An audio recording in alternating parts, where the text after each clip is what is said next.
पुंडलीकवरधारी विठ्ठल श्री ज्ञानदेव तुकाराम सद्गुरु समर्थ त्र्यंबकानंद महाराज की जय। माऊली ज्ञानेश्वर महाराज की जय। शांती ब्रह्म एकनाथ महाराज की जय। श्री गुरुदेव दत्त। शुकाष्टक काल आपल्या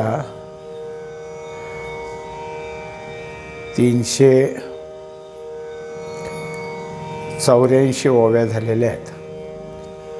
त्याच्यामध्ये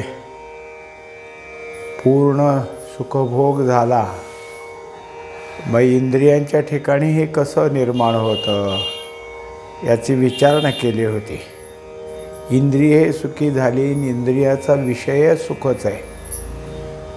या संबंधी बोलत असताना शब्द, सुवास, रस म्हणजे या तिन्ही इंद्रियाबद्दल आणि त्यांचे जे काही विषय आहेत त्या विषयाची ठिकाणी प्राप्त झालेली भोगावस्था, काय उपभोगलं त्या इंद्रियाद्वारा, हे सगळं आता अनुभवाला मिळालं आणि ते ऐकलं। असो एवं तृप्ती झाली, तव क्षुधा अधिक खवळली, रीती वाढी नाही उरली, परी अनुही न धाये। आता याच्यात इतकं हे रस आहे की त्याच्यामुळं घेतल्याबरोबर तृप्त झाला। पण आता एक असं आहे की बाकीचं कसं आहे की इतर ठिकाणचं अन्न खाल्ल्यानंतर आपण काय करतो, थांबा म्हणतो, बास म्हणतो। एखादा काय आहे अन्नरस, तो जर पुन्हा पुन्हा तोच जर येत असेल तर मनुष्य त्याला विटतो, बस आता रोज काय, एरा रसा रसना विटे। पण हा रस घेतल्यावर तृप्ती तर झालीच, पण अजून भूक वाढली। नातरायाचाच अभंग आहे की धनी धाये परी भुक्ती न धाये। म्हणजे त्याच्या ठिकाणी काय आहे, पोट तर भरले पण भूक काय थांबली नाही, अजून असावंच वाटतं। जसं सागर सगळ्या नद्या त्यात पाणी टाकतात, महापुराचं सुद्धा पाणी येतं, पण समुद्राला आता मला पुरे हो, आता नका आणू पाणी, असं कसं झालं आहे का? किती आलं पाणी तर त्याच्यात जसं सामावतं तसं ह्याचं आहे। याच्या ठिकाणी सुद्धा हे रस प्राप्त झाले तरी भूकच वाढली आणि जागा रीती असं नाही, पण तरीसुद्धा असावं असं वाटायला लागलं। ताट भोगता भोजन अवघे झाला आपण, हातू न माखिता सर्वा पोषण केले तेणे। आता त्याच्यात काय आहे की जे काही असतं त्याची नावं आहेत आणि त्याचा आकार आहे, त्यानुरूप आपण काय करतो तर सगळ्या मांडामांडी करतो। जसं भूक लागली, मग ज्याला भूक लागली त्याने काय करायचं, ताट घ्यायचं आणि त्या ताटात पदार्थ वाढून घ्यायचे आणि तो भोगता त्या ताटातले पदार्थ खाऊन आपलं भोजन करत असतो। हे जसं नेहमीचंच आहे, पण इथं मात्र सर्व एकच झाले। ज्याच्या ठिकाणी काय, जसा विषय आणि विषय भोगणारा हे दोन्ही एकच, विषय ब्रह्म आणि जो उपभोगतोय तो ब्रह्म, म्हणजे ह्याच्यात दोन्ही काही राहिलंच नाही। आता जर काही असेल तर सुखच बाहेर काढायचं आणि सुखच भोगायचं, अशी जी काय आहे की ती स्थिती निर्माण झाली। एरवी कसं आहे तर मनुष्य काय करतो, कधी स्वतःची कर्मणूक स्वतः करून घ्यायला काहीतरी करतो, गुणगुण करतो म्हणा, काही गाणं म्हणतो म्हणा, ऐकायला कोणी नाहीत, ऐकतोय कोण तोच, पण आज चांगलं म्हणलं हे तृप्ती त्यालाच आहे। हे जसं पाहतो आपण, पण तिथं त्रिपुटी व्यवहार तरी, इथं ताट काय, जेवणारा काय, त्याचं जेवण काय, हे सगळं ब्रह्मरूपच आहे. मग फक्त आता हा भासच आहे. ताट घेतलं, त्यात पदार्थ घेतले आणि जेवणारा जेवू लागला, हे सगळं आहे. मग आता जेवतोय खरा. एखादं कसं असतं, पातळ आहे का काहीतरी, भाजी आहे, दूध आहे, काहीतरी आहे. मग त्यात जर काय काला करायचा असला तर सगळं चुरून त्यात टाकायचं आणि मग ते सगळं कालवायला बोटं सगळी त्याच्यामधून हलवायची आणि मग फुरका वाढायचा. आता त्याच्यामुळं हात हे जेवताना सगळे काय झाले, खरकटे झाले. जशी भाजी असेल त्या भाजीप्रमाणे, जर आमटी असेल तर आमटीसारखा बोटं दिसायला लागली, जर काही पातळ गरगटी भाजी असेल तर तसं दिसायला लागली, आणि ताक किंवा दूध असेल तर ते पांढरी दिसायला लागली.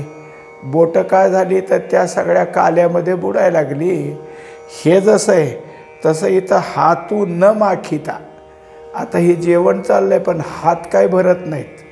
हाताला काय आहे, स्पर्श कशाचाच होत नाही, क्रियाच नाही ना, क्रियाच होत नाही.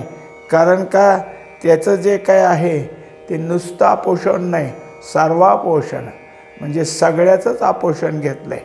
आपोषणाला ताट आणि मग त्याला पाणी फिरवून घ्यायचं, मग जेवायचं आहे. शेवटी पुन्हा आपोषण घ्यायचं आणि सगळं संपवायचं. हे किती जरी असलं तरी त्याच्या ठिकाणी आता ही क्रिया नाही, पण अशी क्रिया चालली असं त्याला वाटू लागलं. जो यापरी तृप्त झाला, सवेची संसारा अंचवला, सेकी धाला ना भुकेला नित्य तृप्त. आता याप्रमाणे त्याच्या ठिकाणी काय आहे, सर्व तृप्ती झाली, सगळंच आहे. आणि जर समजा प्रारब्धानुसार त्याची जी काय आहे ते संसाराची जर काही मांडणी चालू असेल, त्याची कर्म चालू असतील, तर मग काय होत असेल तर तो संसारच सगळा ब्रह्मरूप झालेला आहे. अवघाची संसार झाला ब्रह्मरूप, ओतेले स्वरूप त्या माझी, दुसरं काहीच त्याच्यात उरलं नाही.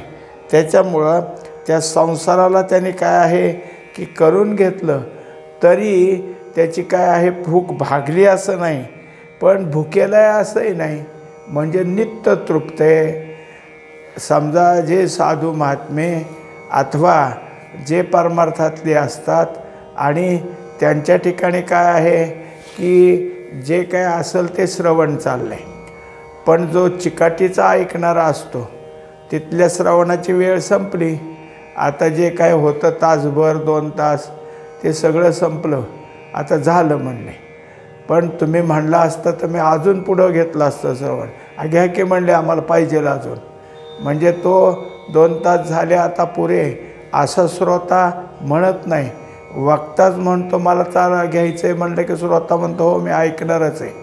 म्हणजे मग त्याच्या ठिकाणी काय आहे की जेव्हा ऐकणाराचं व्यसन तुटतं तेव्हा बोलणाराचे बोलणे खुंटे.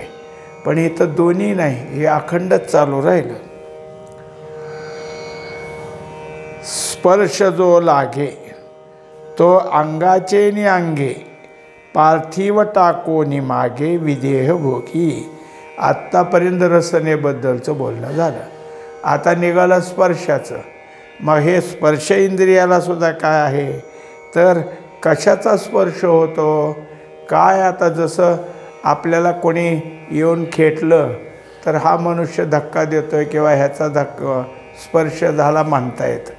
अंगातल्या कपड्याचा स्पर्श होऊ शकतो, अंथरुणावर झोपलो तर अंथरुणाचा स्पर्श होऊ शकतो. पण दुसरी गोष्ट अशी की हवा जी आहे ती हवा आमच्या अंगापासून गेली, कपडा हलला किंवा अंगाला गार लागलं तर हवेचाही स्पर्श कळतो. पण कुणालाही आकाशाचा स्पर्श कळला आहे का, तो आकाशातनं जात नाही का, आकाश त्याच्या आजूबाजूला नाही का, आकाशाचा स्पर्श होत नसेल का. आकाशातच आहेत आपण, सगळीकडं अवकाशाशिवाय दुसरं काही नाही. वर आहे अशी झालेली आपली भ्रामक कल्पना आहे. आजूबाजूला सुद्धा आकाश आहे आणि आकाशातनंच फिरत असतो आपण. आकाशाने आपलं तिथं दिलं आहे, पण म्हणूनच मनुष्य या बाजूची त्या बाजूला जातो. हे सगळं आहे.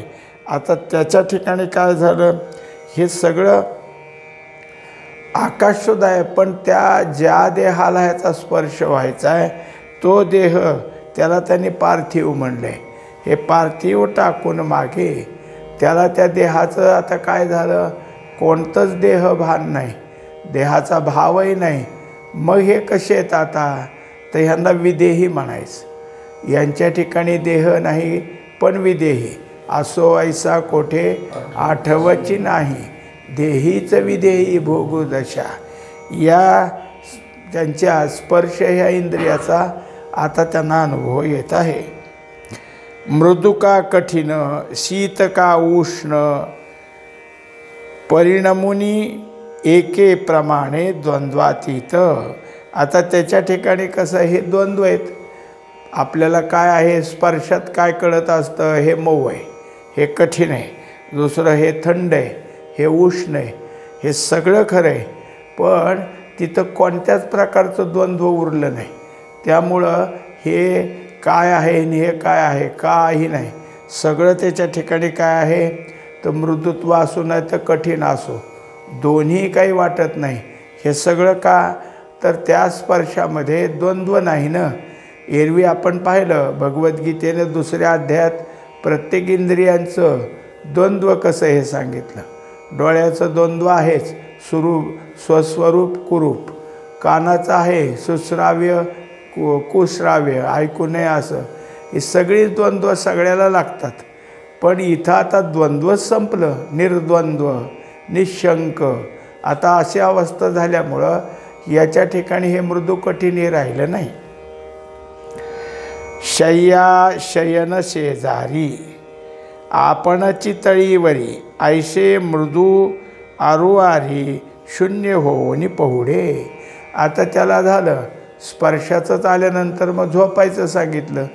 मग यांच्या ठिकाणी झोपायला काय, आपल्याला कसं अंथरूण लागतं, आपल्याला कसं आहे पांघरूण लागतं. हे म्हणले आम्हाला पण आहे, आम्ही अंथरूण घेतलं आहे, आम्ही पण पांघरूण घेतलं आहे. अहो म्हणले कुठं आहे, हे काय पृथ्वी हे अंथरूण आहे, आकाश हे पांघरूण आहे.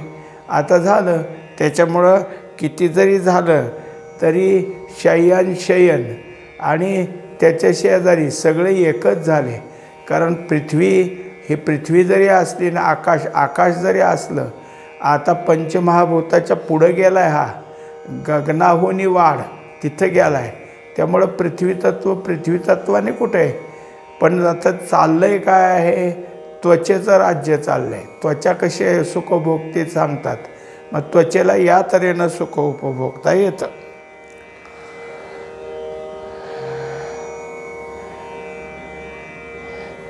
चालावया कारणे, आचरणी आवेश हा नेणे, पृथ्वी अवलोकने सपाट सपाट. आता त्याच्यात पुन्हा झालं, इतके वेळ काय दाखवलं होतं की सगळी ज्ञानेंद्रिय, आता दाखवलं कर्मेंद्रिय. मग कर्मेंद्रियाचे पहिलं काम कोणाचं आहे, तर पायाचं आहे. पाय काय करत असतात, आपल्याला इकडे तिकडं चालत जायला मदत करतात. पण जो मनुष्य उठून चालायला लागतो त्याला कुठंतरी जायचं असतं ना. मग तिथं जायला त्याला जर काही असेल तर त्याच्याप्रमाणे गती. आता लगेच जायचं असलं तर गतीने जाईल, थोड्या वेळानं जायचं असलं तर थोडी गती कमी राहील. पण चालणं ही गतीच आहे ना. हळू चालला का जोरात चालला म्हणजे फास्ट चालला, हे काही जरी असलं तर त्याची ती गतीच आहे. त्या गतीत जरी तो असला तरी ह्याच ठिकाणी चालतोय खरा, पण काही अवलोकन करतोय. आपल्याला कसं खाली बघत बघत चालावं लागतं.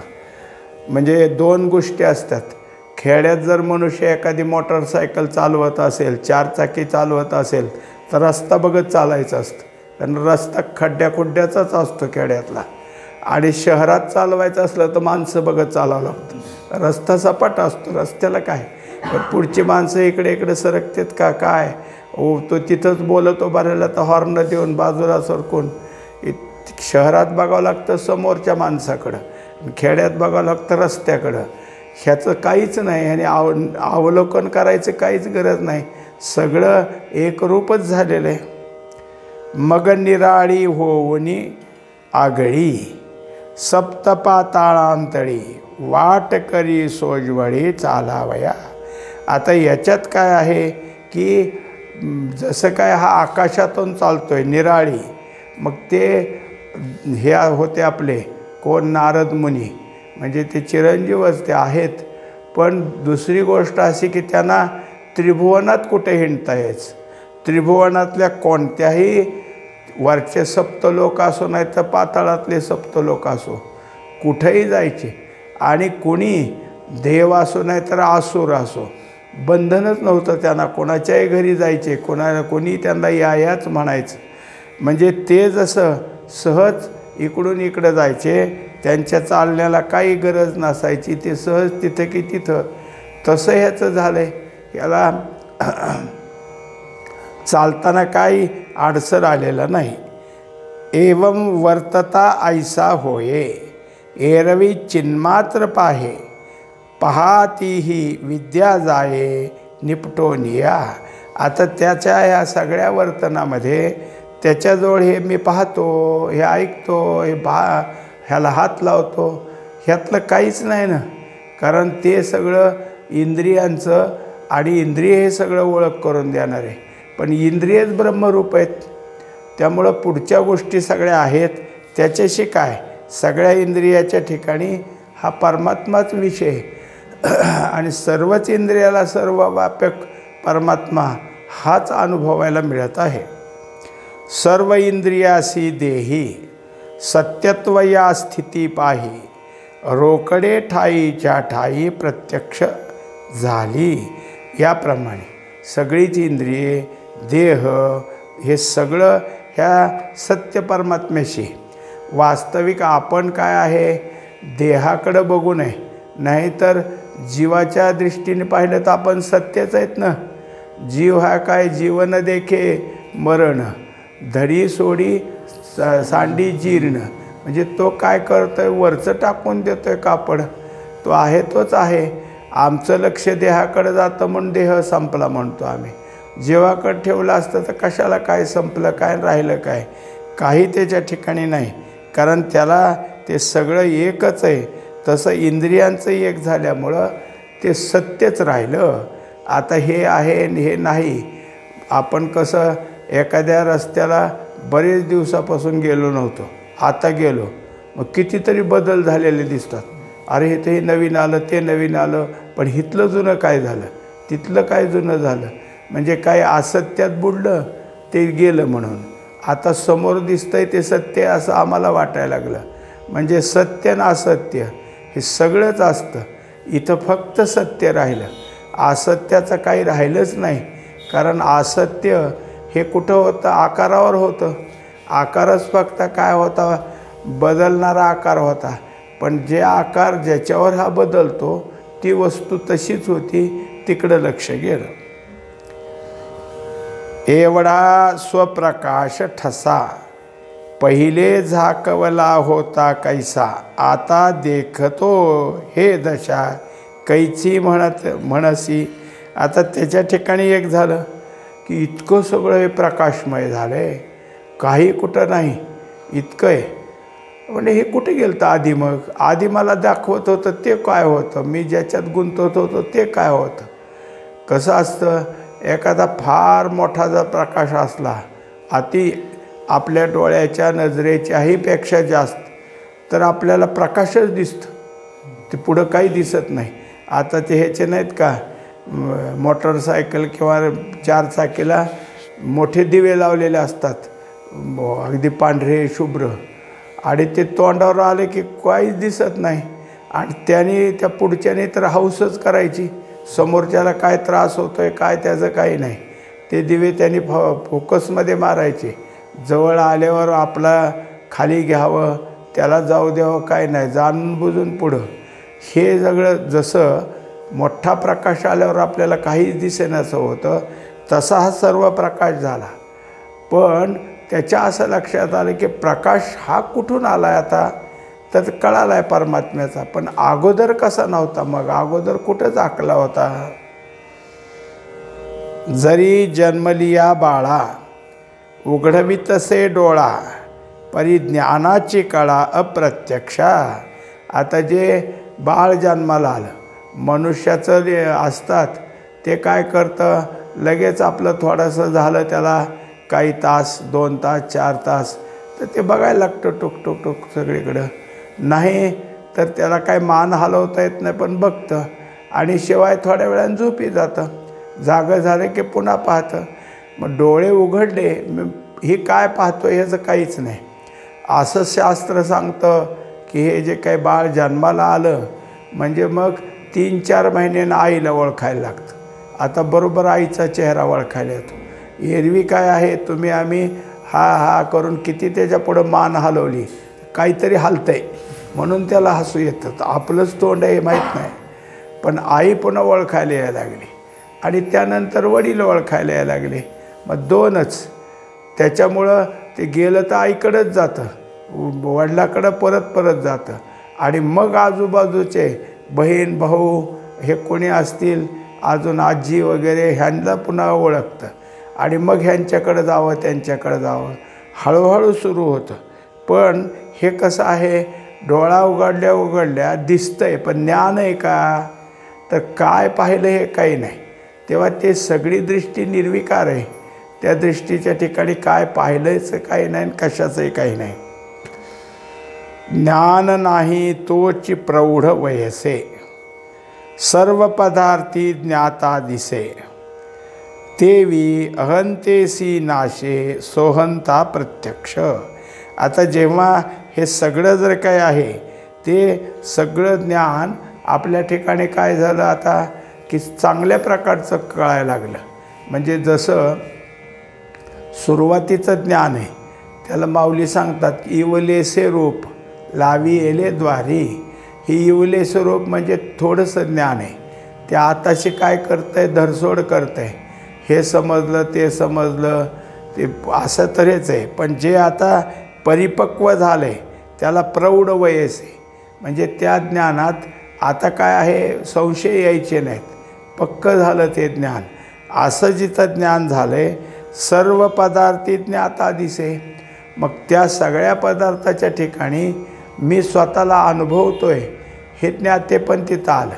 म्हणजे मग कुणी काही झाला तर कळायला लागलं.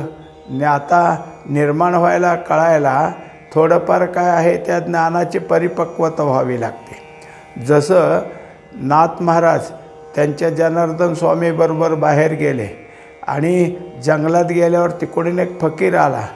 जनार्दन स्वामींनी त्याला दंडवत घातला, आपलं उपरणं अंतरलं, त्याच्यावर त्यांना बसवलं आणि हे म्हणायला लागले, काय करावं, आपले स्वामी कोण, हे मुस्लिम फकीर, ह्याच्या काय पाया पडलेत, ह्याला काय बसवतात आदराने, काही कळत नव्हतं नाथाला. शेवटी काय आहे, ते गेले आणि नाथ म्हणले, जनार्दन स्वामींनी म्हणले, कोण होतं, तू काय पुढं आला नाही, पाया पडला नाही. म्हणजे मला नाही माहिती कोण होतं. अरे हे दत्त होते, हे दत्त होते आणि हे असलं फकीराचं. म्हणजे आता ते कशावर येतील? म्हणजे जसं पुढचं कोण आहे हे ओळखायचं झालं तर ज्ञाता बरोबर ओळखतो हे कोण आहे. तसं ज्यांचं ज्ञान पक्कं नाही त्यांना वरच्या वेशभूषेवर हे कोणीतरी दुसरं वाटतं. आता जे जनार्दन स्वामीचं ज्ञान आहे ते सगळीकडं सहज पाहू लागलं. मग त्याच्याजवळ मी पाहतो हे संपलं, अहंता गेली, पण सोहंता आहे. म्हणजे मी आणि हे पुढचं असलेलं मी असल, हम हा पुरुषवाचक आणि सो हा त्याचा प्रकृतीवाचक. यामुळं दोन्ही गोष्टी समोर त्यांच्या आहेत.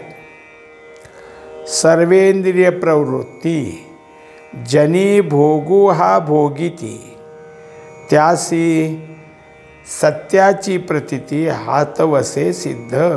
आता काही जरी झालं तरी एकतर इंद्रियांना प्रवृत्तीच व्हायचं कारण नाही, पण जी प्रवृत्ती होईल त्यामध्ये काय, जे जन दिसतील ते कसे होतील, तर जन नोहे अवघा जनार्दन.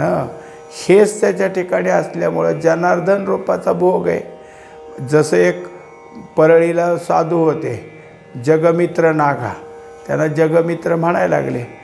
कोणा असो आपल्या मित्राचं काम, आपल्या मित्राचं काम, कोण लहान कोण मोठा काही नाही, कुणी काही सांगावं, आपल्या मित्राचं काम.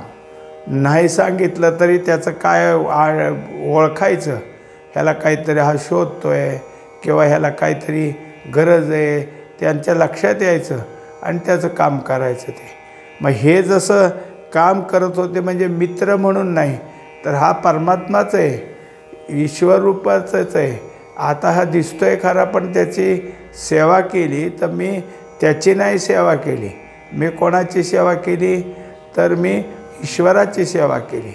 तसंच आहे पंढरीतसुद्धा, पाया पडे जन एकमेका. याचं कारण काय, तर हे सगळे पांडुरंगाचं स्वरूप आहेत, व्यक्तीसमोर येते त्या नाही. म्हणजे मग वयस्कर माणूससुद्धा लहान माणसाच्या पाया पडतो आणि वयस्कराचं जे काय असेल ते त्याच्या ठिकाणी विठ्ठल रूपच आठवतं. म्हणजे मग वयस्करांना लहानाच्या पाया पडलं तर आपल्याकडं कसं असं होईल.